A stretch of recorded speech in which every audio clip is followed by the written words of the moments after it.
राधे राधे। आशा करती हूँ कि आप सभी लोग खुश होंगे, स्वस्थ होंगे, मस्त होंगे। भगवान श्री गणेश की जय हो, भगवान विष्णु की जय हो, भोले बाबा की जय हो। जैसा कि हम सभी लोग जानते हैं, भाद्रपद मास की यह पूर्णिमा तिथि अत्यंत महत्वपूर्ण पूर्णिमा तिथि मानी गई है। इस दिन पूर्णिमा का व्रत रखा जाएगा। सत्यनारायण भगवान की कथा पूर्णिमा तिथि पर अवश्य सुननी चाहिए। कहा जाता है कि पूर्णिमा तिथि पर जो कोई पूर्णिमा का व्रत करता है, पूर्णिमा का कथा सुनता है, साथ में भगवान सत्यनारायण भगवान की कथा को सुनता है, वह अश्वमेघ यज्ञ के बराबर पुण्य की फल की प्राप्ति को करता है। इस दिन सत्यनारायण भगवान हरि विष्णु की प्रतिमा को रख करके सत्यनारायण भगवान की कथा को सुनना चाहिए अथवा पढ़ना चाहिए। एक चौकी पर पीले वस्त्र को बिछा करके भगवान विष्णु की प्रतिमा को रख करके उन्हें फूल और माला पहना करके दीपक जलाएं। दीपक जलाने के बाद में भोग में पंजीरी और चन्नामृत अवश्य रखें। फल और मिष्ठान का भी भोग लगाना चाहिए।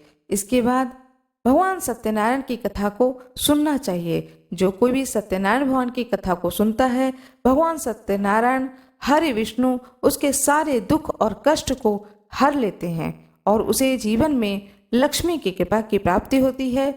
उसके घर में धन्य धान्य भर जाते हैं।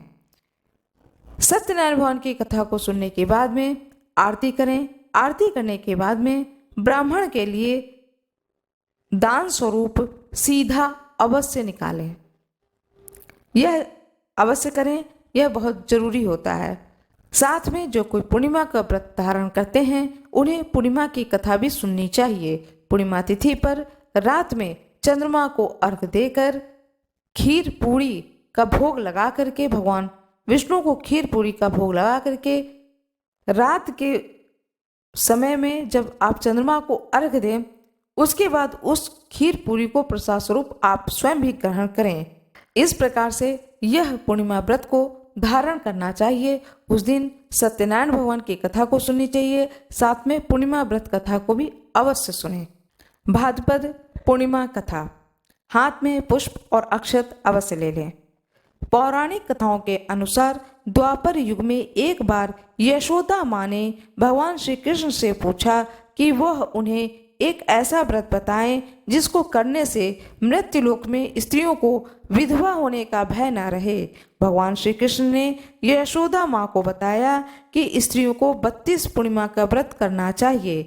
यह व्रत अचल सौभाग्य देने वाला और भगवान शिव के प्रति मनुष्यों की भक्ति को बढ़ाने वाला है।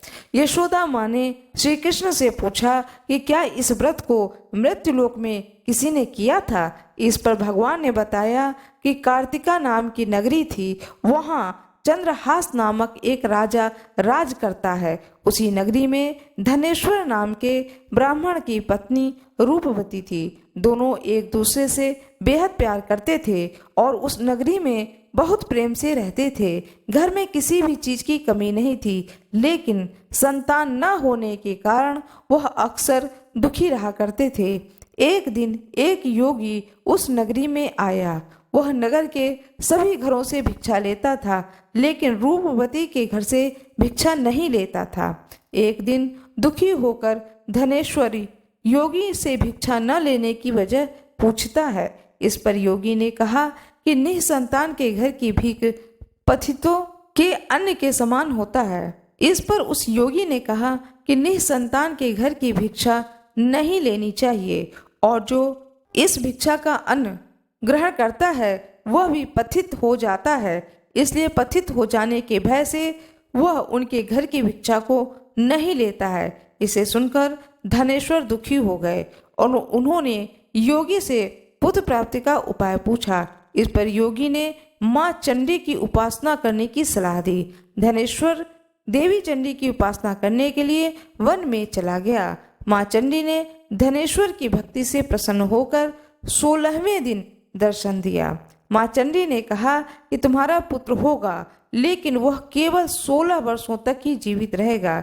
यदि वह स्त्री और पुरुष 32 पूर्णिमा का व्रत करेंगे तो वह दीर्घायु हो जाएगा।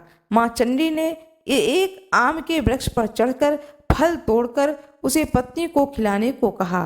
माँ चंडी ने कहा कि तुम्हारी पत्नी स्नान कर भगवान शंकर का ध्यान कर फल को खा ले तो भगवान शिव की कृपा से वह गर्भवती हो जाएगी। इस उपाय को करने के बाद धनेश्वर को पुत्र की प्राप्ति हुई तथा 32 पूर्णिमा का व्रत दोनों पति पत्नी ने श्रद्धा पूर्वक किया तो उनके पुत्र की आयु बढ़ गई और वह पुत्र दीर्घायु हो गया। इस प्रकार पुत्र को दीर्घायु की प्राप्ति हुई। माता चंडी की जय हो, भगवान गणेश की जय हो, भगवान विष्णु की जय हो, भगवान शंकर की जय हो। आज मैं आप लोगों को कथा सुनाने जा रही हूँ सत्यनारायण भगवान की कथा, जिसे पूर्णिमा तिथि पर अवश्य सुनना चाहिए। स्कंद पुराण के अंतर्गत रेवा खंड में श्री सत्यनारायण भगवान की व्रत कथा लिखी है, जो कि मैं आज वह कथा आप लोगों को सुनाने जा रही हूँ। अध्याय प्रथम। एक समय की बात है, नैमिसारण तीर्थ में शौनक आदि 88,000 ऋषियों ने श्री सूत जी से पूछा कि हे प्रभु, इस कलयुग में वेद विद्या रहित मनुष्यों को प्रभु भक्ति किस प्रकार मिल सकती है तथा उनका उद्धार कैसे होगा। हे मुनिश्रेष्ठ, ऐसा कोई तप बताइए जिसे थोड़े समय में ही पुण्य मिले और मनवांछित फल भी मिल जाए। इस प्रकार की कथा सुनने की हम इच्छा रखते हैं। सर्वशास्त्रों के ज्ञाता सूत जी बोले, हे वैष्णवों में पूज्य, आप सभी ने प्राणियों के हित की बात पूछी है, इसलिए मैं एक ऐसे श्रेष्ठ व्रत को आप लोगों को बताऊंगा जिन्हें नारद जी ने लक्ष्मी नारायण जी से पूछा था और लक्ष्मीपति ने मुनि श्रेष्ठ नारद जी से कहा था। अब आप इसे ध्यान से सुनिए। एक समय की बात है, योगी राज नारद जी दूसरों के हित की इच्छा के लिए अनेक लोगों में घूमते हुए मृत्युलोक में आ पहुँचे। यहाँ उन्होंने अनेक योनियों में जन्मे प्रायः सभी मनुष्यों को अपने कर्मों द्वारा अनेक दुखों से दुखी और पीड़ित देखा। उनका दुख देख नारद जी सोचने लगे कि ऐसा यत्न किया जाए जिसके करने से निश्चित रूप से मानव के दुखों का अंत हो जाए। इस विचार पर मनन करते हुए वह विष्णु लोक में गए। वहां वह देवों के ईश नारायण की स्तुति करने लगे, जिनके हाथों में शंख चक्र गदा और पद्म थे, गले में वरमाला पहने हुए थे। स्तुति करते हुए नारद जी बोले, हे भगवान, आप अत्यंत शक्ति से संपन्न हैं। मन तथा वाणी भी आपको नहीं पा सकती है। आपका आदि मध्य तथा अंत नहीं है। निर्गुण स्वरूप सृष्टि के कारण भक्तों के दुख को दूर करने वाले हैं। आपको मेरा नमस्कार है। नारद जी की स्तुति सुन विष्णु भगवान बोले, हे मुनिश्रेष्ठ, आपके मन में क्या बात है? आप किस काम के लिए पधारे हैं? उसे निसंकोच कहो। इस पर नारद मुनि बोले कि मृत्यु लोक में अनेक योनियों में जन्मे मनुष्य अपने कर्मों के द्वारा अनेक दुखों से दुखी हो रहे हैं। हे नाथ, आप मुझ पर दया रखते हैं तो बताइए कि वो मनुष्य थोड़े प्रयास से ही अपने दुखों से कैसे छुटकारा पा सकते हैं। श्री हरि बोले, हे नारद, मनुष्यों की भलाई के लिए तुमने बहुत अच्छी बात पूछी है, जिसके करने से मनुष्य मोह से छूट जाता है। वह बात मैं कहता हूँ, उसे सुनो। स्वर्ग लोक व मृत्यु लोक दोनों में एक दुर्लभ उत्तम व्रत है जो पुण्य देने वाला है। आज प्रेम बस होकर मैं उसे तुमसे कहता हूँ। श्री सत्यनारायण भगवान का यह व्रत अच्छी तरह विधान पूर्वक करके मनुष्य तुरंत यहाँ सुख भोग कर मरने पर मोक्ष पाता है। श्री हरि के वचन सुन नारद जी बोले, उस व्रत का फल क्या है? उसका विधान क्या है? यह व्रत किसने किया था?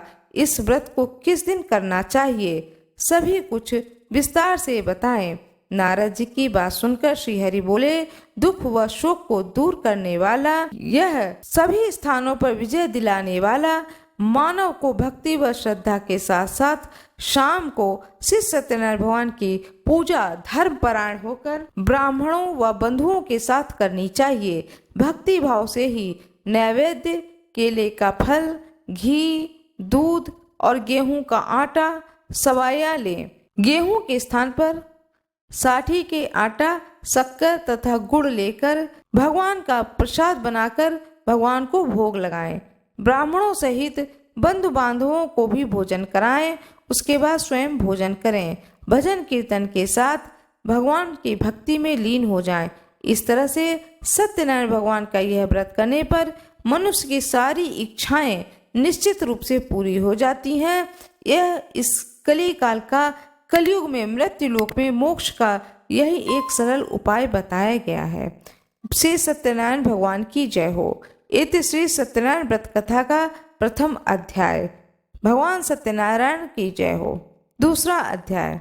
सूत जी बोले, हे ऋषियों, जिसने पहले समय में इस व्रत को किया था उसका इतिहास कहता हूँ, ध्यान से सुनो। सुंदर काशीपुरी नगरी में एक अत्यंत निर्धन ब्राह्मण रहता था। भूख प्यास से परेशान वह धरती पर घूमता रहता था। ब्राह्मणों से प्रेम करने वाले भगवान ने एक दिन ब्राह्मण का वेश धारण कर उसके पास जाकर पूछा, हे विप्र, नित्य दुखी होकर तुम पृथ्वी पर क्यों घूमते हो? दीन ब्राह्मण बोला, मैं निर्धन ब्राह्मण हूँ, भिक्षा के लिए धरती पर घूमता हूँ। हे भगवान, यदि आप इसका कोई उपाय जानते हो तो बताएं। वृद्ध ब्राह्मण कहते हैं कि सत्यनारायण भगवान मनोवांछित फल देने वाले हैं, इसलिए तुम उनका पूजन करो। इसी से मनुष्य सभी दुखों से मुक्त हो जाता है। वृद्ध ब्राह्मण बनकर आए सत्यनारायण भगवान उस निर्धन ब्राह्मण को व्रत का सारा विधान बताकर अंतर्ध्यान हो गए। ब्राह्मण मन ही मन सोचने लगा कि जिस व्रत को वृद्ध ब्राह्मण करने को कहा मैं उसे जरूर करूंगा। यह निश्चय करने के बाद उसे रात में नींद नहीं आई। वह सवेरे उठकर सत्यनारायण भगवान के लिए व्रत का निश्चय किया। निश्चय करके भिक्षा के लिए चला गया। उस दिन निर्धन ब्राह्मण को भिक्षा में बहुत धन मिला, जिससे उसने बंधु बांधवों के साथ मिलकर श्री सत्यनारायण भगवान का व्रत संपन्न किया। सत्यनारायण भगवान का व्रत संपन्न करने के बाद वह निर्धन ब्राह्मण सभी दुखों से छूट गया, अनेक प्रकार की संपत्तियों से युक्त हो गया। उसी समय से वह ब्राह्मण हर माह इस व्रत को करने लगा। इस तरह से सत्यनारायण भगवान के व्रत को जो मनुष्य करेगा वह सभी प्रकार के पापों से छूटकर मोक्ष को प्राप्त होगा। जो मनुष्य इस व्रत को करेगा वह सभी दुखों से मुक्त हो जाएगा। सूत जी बोले, इस तरह से नारद जी ने नारायण जी से कहा हुआ सत्यनारायण व्रत को मैंने तुमसे कहा है। हे विप्र, मैं अब और क्या कहूँ? ऋषि बोले, हे मुनिवर, संसार में उस विप्र से सुनकर और किसने इस व्रत को किया, हम सब इस बात को सुनना चाहते हैं। इसके लिए हमारे मन में श्रद्धा का भाव है। सूत जी बोले, हे मुनियों, जिसने इस व्रत को किया है वह सब सुने। एक समय वही विप्र धन व ऐश्वर्य के अनुसार अपने बंधु बांधवों के साथ इस व्रत को करने को तैयार हुआ था। उसी समय एक लकड़ी बेचने वाला बूढ़ा आदमी आया और लकड़ियां बाहर रखकर अंदर ब्राह्मण के घर में गया। प्यास से दुखित होकर वह लकड़हारा व्रत को करते देख विप्र को नमस्कार कर पूछने लगा कि आप यह क्या कर रहे हैं और इसे करने से क्या फल मिलेगा, कृपया मुझे भी बताएं। ब्राह्मण ने कहा कि सब मनोकामनाओं को पूर्ण करने वाला यह सत्यनारायण भगवान का व्रत है। इनकी कृपा से ही मेरे घर में धन धान्य की वृद्धि हुई है। विप्र से सत्यनारायण व्रत के बारे में जानकर लकड़हारा बहुत प्रसन्न हुआ। चरणामृत लेकर वह प्रसाद खाने के बाद वह अपने घर को गया। लकड़हारे ने अपने मन में संकल्प किया कि आज लकड़ी बेचने से जो धन मिलेगा उसी से सत्यनारायण भगवान का पूजा करूंगा, व्रत करूंगा। मन में इस विचार को लेकर के वह आदमी सिर पर लकड़ियां रखकर नगर में बेचने गया। जहां धनी लोग ज्यादा रहते थे उस नगर में उसने अपनी लकड़ियों का दाम पहले से 4 गुना अधिक मिला। वह बूढ़ा लकड़हारा प्रसन्नता के साथ दाम लेकर केले, शक्कर, घी, दूध, दही, गेहूं का आटा लेकर सत्यनारायण भगवान के व्रत की अन्य सामग्रियां लेकर अपने घर गया। वहां उसने अपने बंधु बांधवों को बुलाकर विधि विधान से सत्यनारायण भगवान की पूजन किया, व्रत किया और कथा को सुना।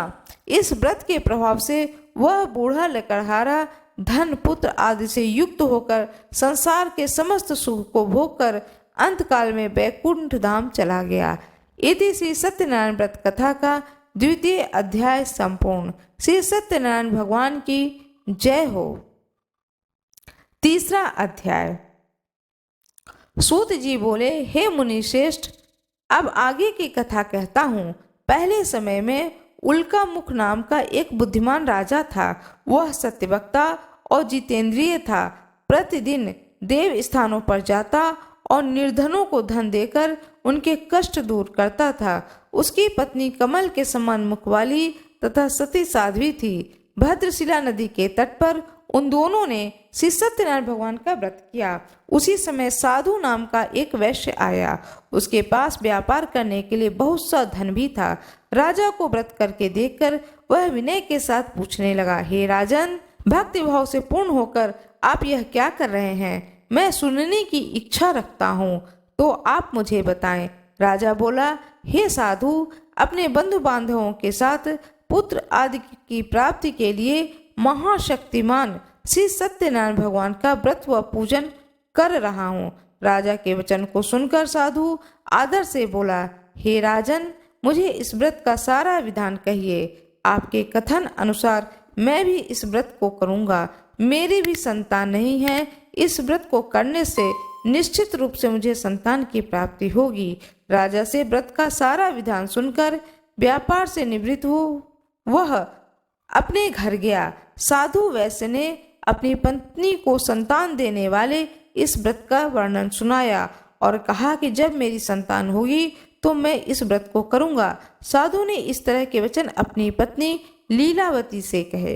एक दिन लीलावती पति के साथ आनंदित हो, सांसारिक धर्म में प्रवृत्त हो, सत्यनारायण भगवान की कृपा से गर्भवती हो गई। 10वें महीने में उसके गर्भ से एक सुंदर कन्या ने जन्म दिया। वह दिनों दिन बढ़ने लगी, जैसे कि शुक्ल पक्ष का चंद्रमा बढ़ता है। माता पिता ने अपनी कन्या का नाम कलावती रखा। एक दिन लीलावती ने मीठे शब्दों में अपने पति को याद दिलाया कि आपने सत्यनारायण भगवान के जिस व्रत को करने का संकल्प किया था उसे करने का समय आ गया। आप इस व्रत को करिए। साधु बोला कि हे प्रिय, इस व्रत को मैं उसके विवाह पर करूंगा। इस प्रकार अपनी पत्नी को आश्वासन देकर वह नगर को चला गया। कलावती पिता के घर में दिन प्रतिदिन बड़ी हो रही थी। साधु ने एक बार नगर में अपनी कन्या को सखियों के साथ देखा तो तुरंत ही दूत को बुलाया और कहा कि मेरी कन्या के योग्य वर देखकर आओ। साधु की बात सुनकर दूत कंचन नगर में पहुंचा और वहां देखभाल कर लड़की के सुयोग्य वाणिक पुत्र को ले आया। सुयोग्य लड़के को देखकर साधु ने बंधु बांधवों को बुलाकर अपनी पुत्री का विवाह कर दिया। लेकिन दुर्भाग्य की बात यह है कि साधु ने अभी भी श्री सत्यनारायण भगवान का व्रत कर नहीं किया। इस पर श्री सत्यनारायण भगवान क्रोधित हो गए और श्राप दिया कि साधु को अत्यधिक दुख मिले। अपने कार्य में कुशल साधु बनिया जमाई को लेकर समुद्र के पास स्थित होकर रत्नासारपुर में नगर में गया। वहां जाकर दामाद ससुर दोनों मिलकर चंद्रकेतु राजा के नगर में व्यापार करने लगे। एक दिन भगवान सत्यनारायण की माया से एक चोर राजा का धन चुराकर भाग रहा था।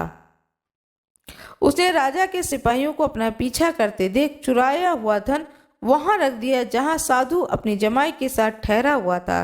राजा के सिपाहियों ने साधु वैश्य के पास राजा का धन पड़ा देखा तो वह ससुर और जमाई दोनों को बांधकर प्रसन्नता से राजा के पास ले गए और कहा कि उन दोनों चोर हम पकड़ लाए हैं। अब आप आगे की कार्रवाई की आज्ञा दें। राजा की आज्ञा से दोनों को कठिन कारावास में डाल दिया गया। उनका सारा धन भी उनसे छीन लिया गया। सत्यनारायण भगवान के श्राप से साधु की पत्नी भी बहुत दुखी हुई। घर में जो धन रखा था उसे चोर चुरा ले गए। शारीरिक तथा मानसिक पीड़ा व भूख प्यास से अति दुखी हो अन्न की चिंता से कलावती एक दिन एक ब्राह्मण के घर गई। वहां उसने श्री सत्यनारायण भगवान का व्रत होते देखा। फिर कथा भी सुनी। वह प्रसाद ग्रहण कर वह रात को घर वापस आई। माता के कलावती से पूछा कि हे पुत्री, तुम कहाँ थी? तेरे मन में क्या है? कलावती ने अपनी माता से कहा, हे माता, मैं एक ब्राह्मण के घर में श्री सत्यनारायण भगवान का व्रत देखा है, कथा सुनी है। कन्या के वचन सुन करके लीलावती भगवान के पूजन की तैयारी करने लगी। लीलावती ने परिवार व बंधुओं सहित सत्यनारायण भगवान का पूजन किया और उनसे वर मांगा कि मेरे पति तथा जमाई शीघ्र घर आ जाएं। साथ ही यह भी प्रार्थना की कि हम सबका अपराध क्षमा करें। सत्यनारायण भगवान इस व्रत से संतुष्ट हो गए तथा चंद्र केतु को सपने में दर्शन देकर कहा कि हे राजन, तुम उन दोनों वैश्यों को छोड़ दो। तुमने जो उसका धन लिया है उसे वापस कर दो। अगर ऐसा नहीं किया तो मैं तुम्हारा धन, राज्य व संतान सभी को नष्ट कर दूंगा। राजा को यह सब कहकर वह अंतर्ध्यान हो गए। प्रातःकाल सभा में राजा ने अपना सपना सुनाया कि बोला कि वाणिक पुत्रों को कैद से मुक्त कर सभा में लाओ। दोनों ने आते ही राजा को प्रणाम किया। राजा मीठी वाणी में बोला, हे महानुभाव, भाग्यवश ऐसा कठिन दुख तुम्हें प्राप्त हुआ, लेकिन अब तुम्हें कोई भय नहीं। ऐसा कहकर राजा ने उन दोनों को नए आभूषण वस्त्र देकर विदा किया और जितना धन उनका लिया था उसको दुगना धन वापस कर दिया। दोनों वैश्य अपने घर को चल दिए। भगवान सत्यनारायण की जय हो। श्री सत्यनारायण भगवान व्रत कथा का तृतीय अध्याय संपूर्ण हुआ। सत्यनारायण भगवान का चतुर्थ अध्याय। सूत जी बोले, वैश्य ने मंगलाचार कर अपनी यात्रा आरंभ की और अपने नगर की ओर चल दिए। उनके थोड़ी दूर जाने पर एक दंडी वेशधारी श्री सत्यनारायण ने उनसे पूछा कि हे साधु, तेरी नाव में क्या है? अभिवाणी वणिक हंसता हुआ बोला, हे दंडी, आप क्यों पूछते हो? क्या धन लेने की इच्छा है? मेरी नाव में तो बेल व पत्ते भरे हुए हैं। वैश्य के कठोर वचन सुनकर भगवान बोले, तुम्हारा वचन सत्य हो। दंडी ऐसा वचन कहकर वहां से दूर चले गए। कुछ दूर जाकर समुद्र के किनारे बैठ गए। दंडी के जाने के बाद साधु वैश्य ने नित्य क्रिया के पश्चात नाव को ऊंची उठते देखकर अचंभा माना और नाव में बेल पत्ते आदि देकर वह मूर्छित हो जमीन पर गिर पड़ा। मूर्छा खुलने पर वह अत्यंत शोक में डूब गया। उसका दामाद बोला कि आप शोक न मनाएं, यह दंडी का ही श्राप है, इसलिए हमें उनकी शरण में जाना चाहिए, तभी हमारी मनोकामना पूर्ण होगी। दामाद की बात सुनकर वह दंडी के पास पहुंचा। अत्यंत भक्तिभाव से नमस्कार करके बोला, मैंने आपसे जो असत्य वचन कहे थे उसके लिए मुझे क्षमा कर दें।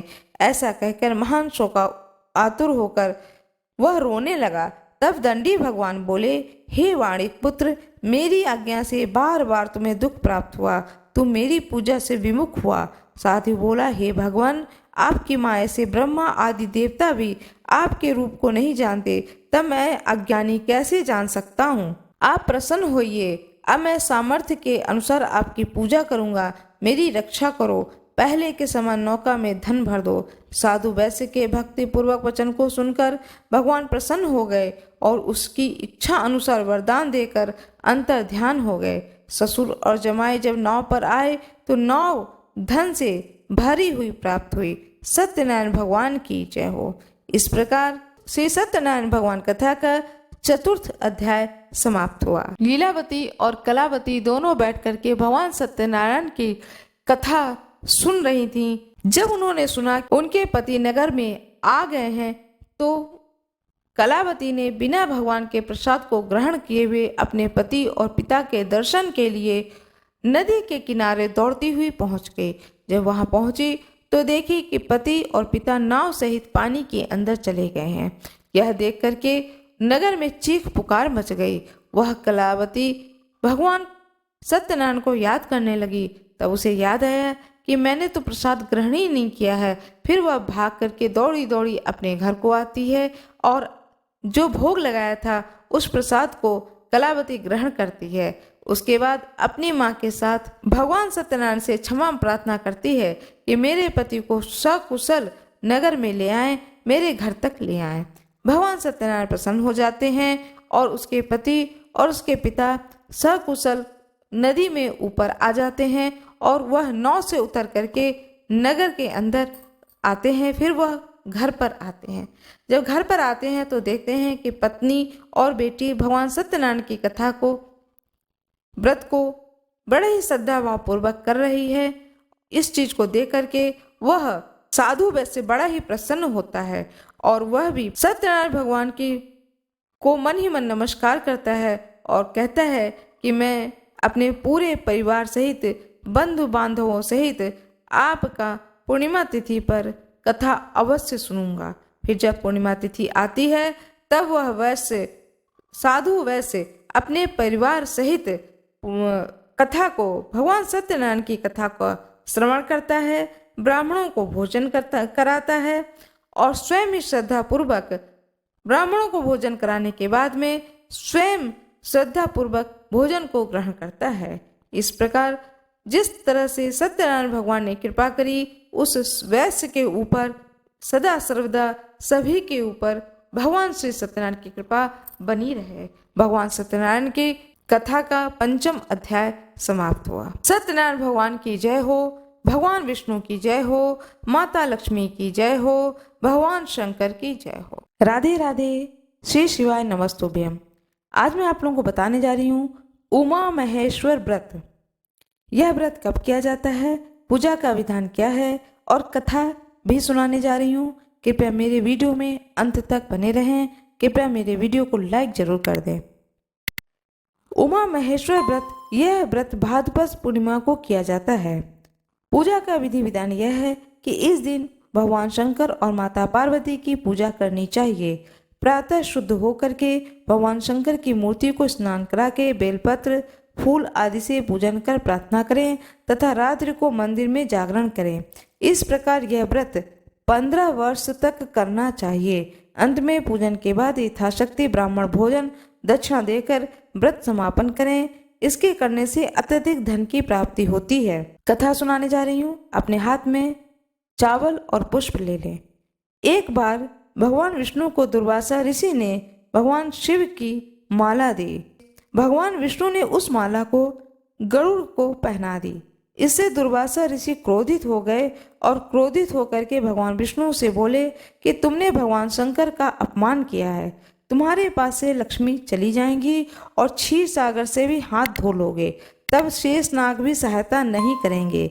यह सुनकर के भगवान विष्णु परेशान हो गए और उन्होंने दुर्वासा ऋषि को प्रणाम करके पूछा कि यह जो आपने मुझे श्राप दिया है इससे मुक्त होने का क्या उपाय है। भगवान विष्णु ने जब दुर्वासा ऋषि से प्रार्थना करी, उनकी स्तुति करी, तब भगवान विष्णु के इस प्रार्थना और स्तुति से दुर्वासा ऋषि प्रसन्न हो गए और प्रसन्न होकर के ऋषि ने बताया भगवान विष्णु से कि आप उमा महेश्वर का व्रत करो, तभी सभी वस्तुएं आपको वापस मिल सकती हैं। दुर्वासा ऋषि के बताए अनुसार भगवान विष्णु ने उमा महेश्वर का व्रत किया और सभी वस्तुएं वापस मिल गईं और माता लक्ष्मी भी उन्हें वापस मिल गईं।